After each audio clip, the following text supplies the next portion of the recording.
محب وطن کمانڈوز کی ایک سنسنی خیز داستان جو دفاعی وطن کے ساتھ ساتھ وادی کشمیر کو بھارتی درندگی سے بچانے کے لیے پچھلی 7 دہائیوں سے مسلسل دشمن کے سینے پر مونگ دل رہے ہیں۔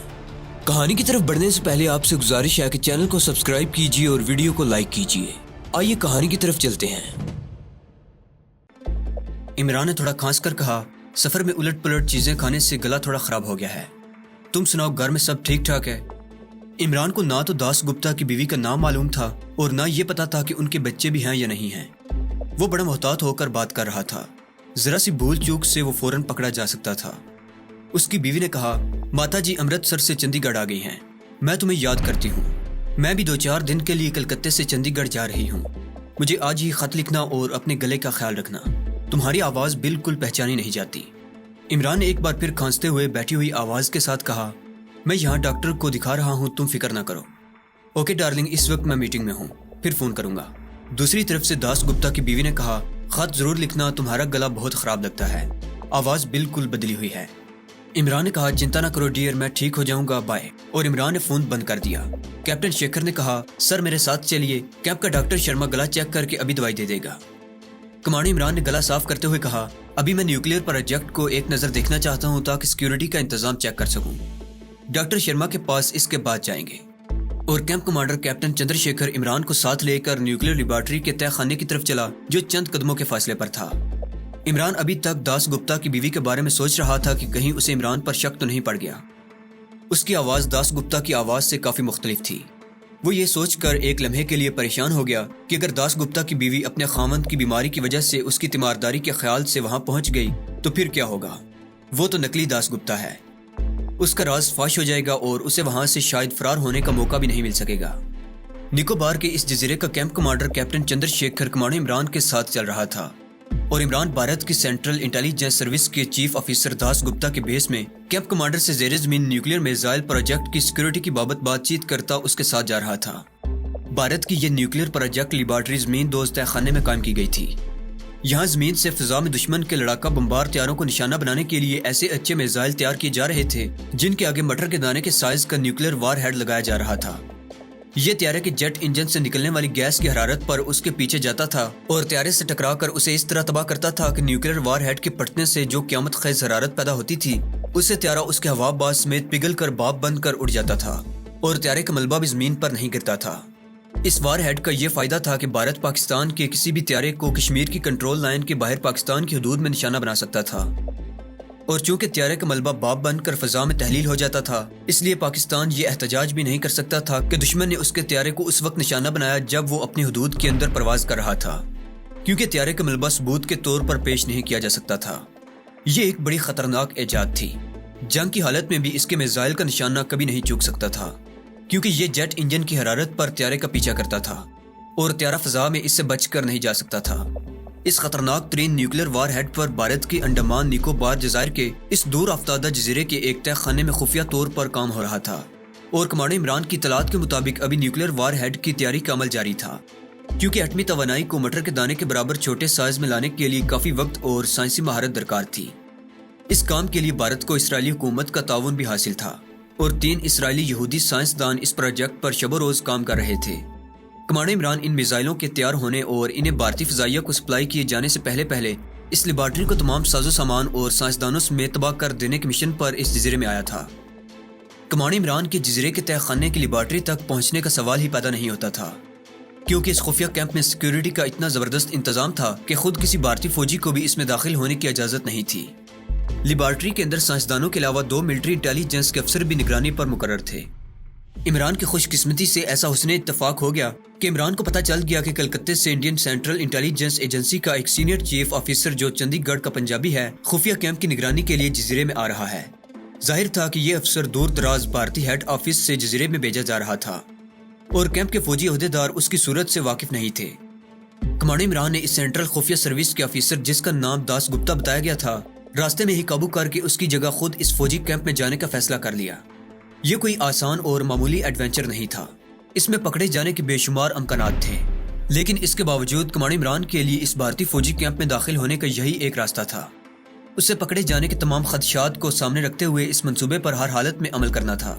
اس کے نزدیک اس کی اپنی زندگی اس وقت کوئی اہمیت نہیں رکھتی تھی۔ اہمیت اگر تھی تو صرف اس بات کی تھی کہ ہمارے دشمن بھارت نے پاکستان کی فضائی فوج کو ناقابل تلافی نقصان پہنچانے کے لیے جس مذموم منصوبے پر کام شروع کر رکھا تھا اسے تباہ و برباد کر دیا جائے۔ یہ اتنا مہنگا اور طویل عمل والا منصوبہ تھا کہ اگر اسے ایک بار نیوکلیر مواد کی ساری مقدار کے ساتھ نیست و نابود کر دیا جائے تو اسے دوسری بار شروع کرنے کے لیے ایک طویل ترین لمبی مدت درکار تھی، اور اتنا زر مبادلہ خرچ کرنا پڑتا تھا کہ بھارت مالی اعتبار سے اس پر دوبارہ کام شروع کرنے کی پوزیشن میں نہیں تھا، اور اگر اپنے بھوکے عوام کے پیٹ کاٹ کر وہ اس پروجیکٹ پر دوبارہ کام شروع کر بھی دیتا تو اس کے پاس اتنا وقت اور اتنی لمبی مدت درکار تھی کہ اس دوران پاکستان جو خود ایک نیوکلیر طاقت بن چکا تھا وہ بھارت کے اس نیوکلیر میزائل کو فضا میں ہی تباہ کرنے والا جوابی نیوکلیر میزائل تیار کر سکتا تھا، کیونکہ پاکستان اپنے دفاع سے غافل نہیں تھا۔ اس کی ملٹری انٹیلیجنس اسے دشمن کے تمام پاکستان دشمن منصوبوں کی فوراً خبر کر دیتی تھی، اور وہ جوابی کارروائی کے لیے فوراً کام شروع کر دیتا تھا۔ خاص طور پر فضا میں طیارے پر وار کرنے والے بھارت کے اس نیوکلیر وار ہیڈ کے بارے میں فل رپورٹ کمانڈر عمران نے ایک خفیہ ذریعے سے پاکستان کی ملٹری انٹیلیجنس کو پہنچا دی تھی، اور اسے یقین تھا کہ پاکستان میں دشمن کے اس ناپاک منصوبے کو خاک میں ملانے کے لیے اس کے خلاف جوابی پروجیکٹ پر کام شروع ہو چکا ہوگا۔ چنانچہ اب یہ بھاری ذمہ داری بھی عائد ہوتی تھی اور اس کا قومی اور دینی فرض بھی بن گیا تھا کہ وہ جان کی بازی لگا دے، اور اگر اس کی موت اس کمانڈو آپریشن میں یقینی ہو تو مرنے سے پہلے بھارت کے اس ناپاک پروجیکٹ کو تباہ و برباد کر دے، اور اگر ایسی صورتحال پیدا ہو جائے تو خود بھی اس پروجیکٹ کے ساتھ ختم ہو جائے۔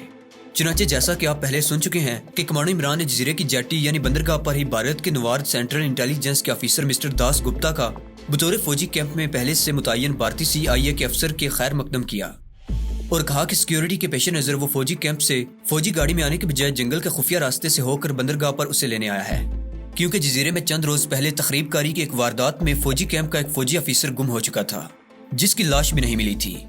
اس فوجی کو کمانڈر عمران نے قتل کر کے اس کی لاش جزیرے کے سردار باتو کی مدد سے زمین میں دفن کرا دی تھی۔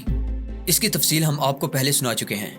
کمانڈر عمران نے بطور فوجی کیمپ کے سیکیورٹی چیف آفیسر کی ایسی اداکاری کی، ایسی چرب زبانی سے کام لیا کہ کلکتے سے آنے والا انڈین سینٹرل انٹیلیجنس کا chief officer mister Das Gupta اس کے جال میں پھنس گیا، اور اس نے عمران پر یقین کر لیا، اور عمران اسے لے کر جنگل کے ایک دشوار گزار حصے میں لے آیا اور وہاں اسے قتل کر کے اس کی لاش پہاڑی پر تیز رفتار نالے میں بہا دی، اور اس کے بریف کیس اور اس کے سیاہ چشمے پر قبضہ کر کے سیاہ چشمہ خود لگا لیا، اور بریف کیس کی تلاشی لی جس میں وہ کاغذات تھے جن میں بھارت کی مرکزی حکومت کی جانب سے اسے حکم دیا گیا تھا کہ بطور خفیہ نگران افسر کے نیکوبار فوجی کیمپ میں اپنی ڈیوٹی پر پہنچ جائے، اور دوسرے خط میں فوجی کیمپ کے کمانڈر کیپٹن چندر شیکھر کے نام سرکاری خط تھا جس میں مسٹر داس گپتا کی ڈیوٹی جوائن کرنے کے احکامات تھے۔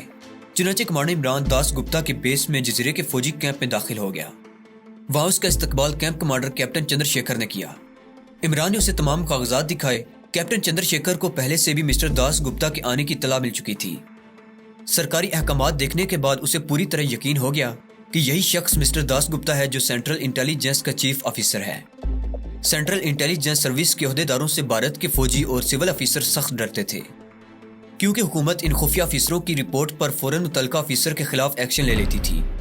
چنانچہ فوجی کیمپ کے کمانڈر چندر شیکھر کے لہجے میں عمران کی خوشامد کا پہلو نمایاں تھا۔ وہ تو عمران کو بھارت کی مرکزی خفیہ ایجنسی کا چیف آفیسر داس گپتا ہی سمجھ رہا تھا۔ جب camp commander Chandra Shekhar commander Imran کو مسٹر داس گپتا سمجھتے ہوئے کیمپ کی نیوکلیر لیبارٹری کے معائنے کے لیے نیچے تہہ خانے کی طرف لے جا رہا تھا، عمران نے آنکھوں پر سیاہ چشمہ چڑھا رکھا تھا۔ اپنا بریف کیس جو کہ اصل میں داس گپتا کا تھا، عمران نے کیمپ کمانڈر کے آفس میں ہی رکھوا دیا تھا۔ کیپٹن چندر شیکھر کہہ رہا تھا، سر ہم نے یہاں سیکیورٹی کا اتنا زبردست انتظام کر رکھا ہے کہ کوئی فوجی آفیسر بھی یہاں بغیر پورے کاغذات دکھائے داخل نہیں ہو سکتا۔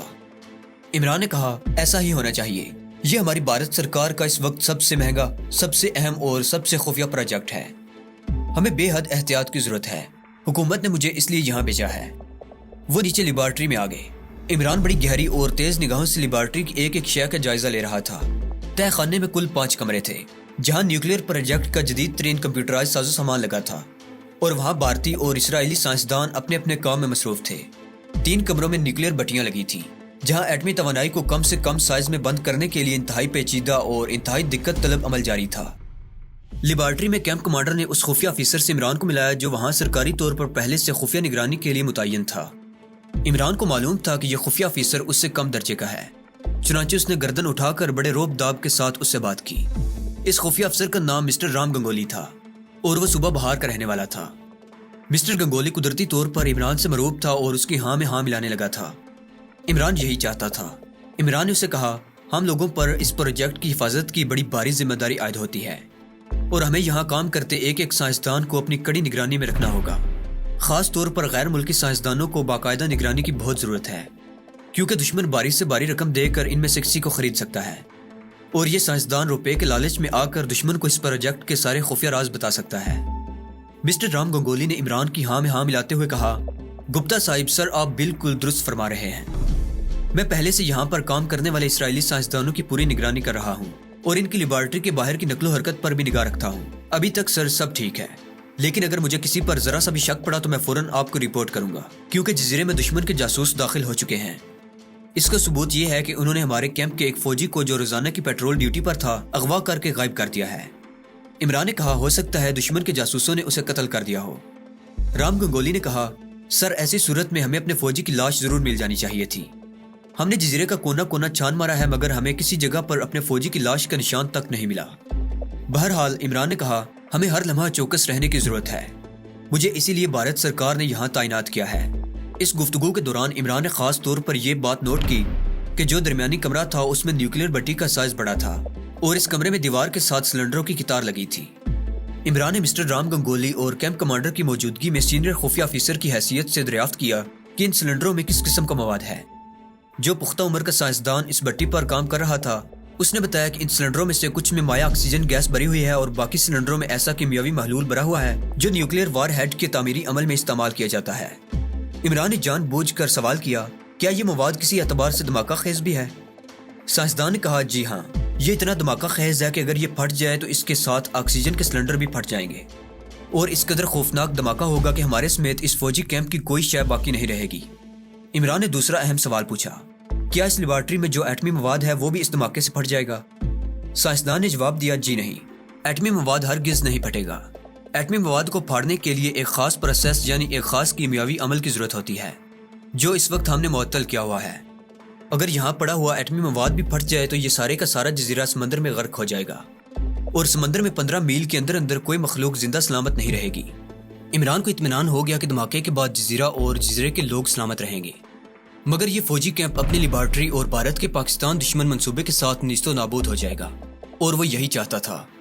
اس نے کیمپ کمانڈر سے کہا، ہمیں ان سلنڈروں کی حفاظت کا پورا انتظام کرنا چاہیے۔ Camp commander captain Chandra Shekhar نے کہا، سر یہاں کسی کو اپنے ساتھ ماچس یا سگریٹ لائٹر قسم کی کوئی چیز لانے کی اجازت نہیں ہے، اور ویسے بھی کیمپ میں کوئی باہر کا آدمی داخل ہو کر کسی قسم کی تخریبی کارروائی کرنا بھی چاہے تو نہیں کر سکتا، کیونکہ وہ یہاں داخل ہونے سے پہلے ہماری گولیوں سے ہلاک ہو چکا ہوگا۔ عمران نے خوش ہو کر کہا، شاباش، ہمارے بھارت سرکار کو ایسے ہی ذمہ دار فوجی اور خفیہ سروس کے افسروں کی ضرورت ہے۔ میں ہیڈ کوارٹر میں آپ کی اچھی رپورٹ بھیجوں گا۔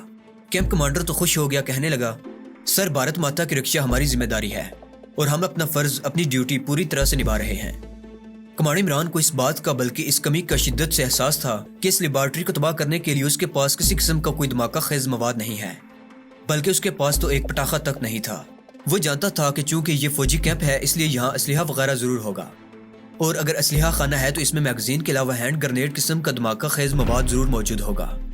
اگرچہ ہینڈ گرنیڈ اس کمانڈو آپریشن میں اس کے کسی کام کا نہیں تھا، کیونکہ ہینڈ گرنیڈ کا پن نکالنے کے بعد اس کے پھٹنے کا وقفہ چند سیکنڈ ہی ہوتا ہے، جبکہ اسے یہاں کسی انتہائی دھماکہ خیز ٹائم بم کی ضرورت تھی، ایسے ٹائم بم کی جس کے پھٹنے کا دورانیہ کم از کم آدھا گھنٹہ ضرور ہو۔ اسے یقین نہیں تھا کہ اس چھوٹے سے فوجی کیمپ کے اسلحہ خانے میں اس قسم کے ٹائم بم بھی ہوں گے، لیکن وہ اسلحہ خانے کا ایک دفعہ معائنہ ضرور کرنا چاہتا تھا۔ وہ کیمپ کمانڈر کو لے کر لیبارٹری کے تہہ خانے سے باہر آ گیا۔ باہر آ کر اس نے camp commander captain Chandra Shekhar سے پوچھا، آپ نے یہاں اپنا ایمونیشن کہاں رکھا ہوا ہے؟ میرا مطلب ہے کہ کیا وہ کسی محفوظ جگہ پر ہے؟ کیمپ کمانڈر نے فوراً جواب دیا، سر آپ چل کر خود معائنہ کر لیں، آپ کو معلوم ہو جائے گا کہ ہم نے ایمونیشن کس قدر محفوظ جگہ پر رکھا ہوا ہے۔ کمانڈر عمران یہی چاہتا تھا۔ اس نے کہا، ٹھیک ہے، میں ابھی چل کر ایمونیشن سٹور کی انسپیکشن کرنا چاہتا ہوں۔ عمران اس لیے بھی جلدی کر رہا تھا کہ وہ بڑے نازک حالات میں سے گزر رہا تھا۔ اس کا بانڈا کسی وقت بھی پھوٹ سکتا تھا، اس کے نکلی داس گپتا ہونے کا پول کسی وقت بھی کھل سکتا تھا۔ اوپر سے داس گپتا کی بیوی نے فون پر کہہ دیا تھا کہ وہ اس سے ملنے کسی روز جزیرے پر ضرور آئے گی۔ اس کی ایک وجہ یہ بھی تھی کہ بطور مسٹر داس گپتا عمران نے اس کی بیوی سے فون پر بات کرتے ہوئے اپنی آواز کو کافی بدلنے کی کوشش کی تھی، اور اس کوشش میں وہ کئی بار کھانسا تھا، اور اس نے اپنی آواز کے بدلنے کی یہ وجہ بتائی تھی کہ اس کا گلا خراب ہو گیا ہے، جس کی اس کی بیوی کو فکر لگی تھی۔ وہ اس کی خبر گیری کرنے کے خیال سے بھی آنا چاہتی تھی،